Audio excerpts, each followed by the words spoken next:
ஓம் நம சிவாய. நாம் இறைவனிடம் எப்படி வேண்ட வேண்டும்?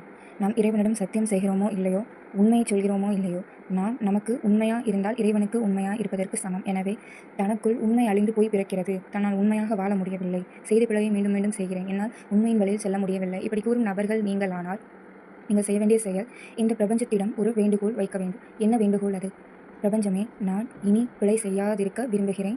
இது உண்மை. அப்படி நான் பிழை செய்தால், மீண்டும் என் மனம் சலனப்பட்டால், மனதாலோ செயலாலோ நான் தீமைகளை செய்தால், என்னை தண்டித்து எனக்கு அவமானத்தை ஏற்படுத்து. நீ என்னை தண்டித்து விடுவாய் என்ற அவமானத்தில், என்ற பயத்தில் நான் ஒரு சரியான பாதையை வகுத்துச் செல்வேன் என நம்புகிறேன்.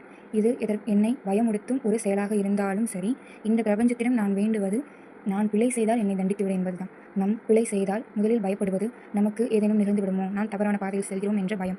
இப்போது நாம் இறைவனிடம், இந்த பிரபஞ்சத்திடம் என்ன வேண்டுகிறோம்? நான் பிழை செய்தால் என்னை தண்டித்து விடு என வேண்டுகிறோம். இப்படி வேண்டுவதால் நாம் பயத்தின் பெயரால் சரியான பாதையில் செல்வோம். அதாவது ஒரு குருவிற்கு பயந்து அடிபணிவது போல். பயம் அல்ல, மரியாதை என்ற பெயரும் சொல்லலாம். அதனால் நீங்கள் பிரபஞ்சத்திடம், உங்களுக்கு இதுபோன்ற பிரச்சனைகள் இருந்தால், நீங்கள் தவறின் வழியிலே சென்று கொண்டிருந்தால், சரியான பாதையை செல்வதில் உங்களுக்கு நீங்களே எதிரியாக துரோகியாக இருந்தால், இந்த வழியை பின்பற்றுங்கள். ஓம் நம சிவாய்.